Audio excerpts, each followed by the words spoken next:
Greatest inventions of all time എന്നതിൻ്റെ പുതിയ സീരീസിൻ്റെ part 2 ഏവർക്കും സ്വാഗതം. പോട്ടറി, അതായത് കളിമണ്ണ് കൊണ്ട് പാത്രങ്ങളൊക്കെ ഉണ്ടാക്കുന്നതിനാണ് നമ്മൾ പോട്ടറി എന്ന് പറയുന്നത്.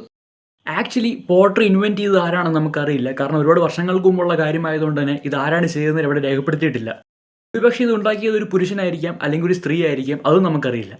പോട്ടറിയുടെ ഒറിജിൻസ് നോക്കുമ്പോൾ ഈസ്റ്റേൺ ഏഷ്യയിലെ ഹണ്ടർ ഗ്യാദേഴ്സ്, അതായത് ജപ്പാനിലുള്ള ഹണ്ടർ ഗ്യാദേഴ്സ് ആണ് ഇത് ഉണ്ടാക്കിയതെന്നാണ് ശാസ്ത്രലോകം പറയുന്നത്. 1960 ജപ്പാനിലെ ക്യൂസു ഐലൻഡിലെ നസൻഹാര എന്ന് പറഞ്ഞ സ്ഥലത്ത് ഏകദേശം 10,000 BC നിർമ്മിക്കപ്പെട്ടു എന്ന് കരുതുന്ന കുറച്ച് മൺപാത്രങ്ങൾ കണ്ടെത്തി. ഇതിലെ ഇൻട്രസ്റ്റിംഗ് പാർട്ട് എന്തെന്നാൽ ആ ഒരു പഴയ കാലത്ത് തന്നെ അവർ തീ ഉപയോഗിച്ചിട്ടാണ് ഈ ക്ലേ ഹാർഡൻ ചെയ്തിരുന്നത്. അതേസമയം ഇറാനിൽ നിന്ന് കിട്ടിയ പോട്ട്സിലൊക്കെ ഈ ക്ലേ ഹാർഡൻ ചെയ്യാനായിട്ട് അവർ സൺലൈറ്റ് ആയിരുന്നു ഉപയോഗിച്ചിരുന്നത്. ഇതിലൂടെ നമുക്ക് മനസ്സിലാക്കാൻ കഴിയുന്നത് ഈസ്റ്റേൺ ഏഷ്യയിലുള്ള ഹണ്ടർ ഗ്യാദേഴ്സ് ആണ് ഈ പോട്ടറിയുടെ ഗോഡ് ഫാദേഴ്സ് എന്നാണ്. പക്ഷേ ശാസ്ത്രലോകത്തിൻ്റെ കാര്യമാണ്, ഭാവിയിൽ ഇതിന് മാറ്റമുണ്ടായേക്കാം.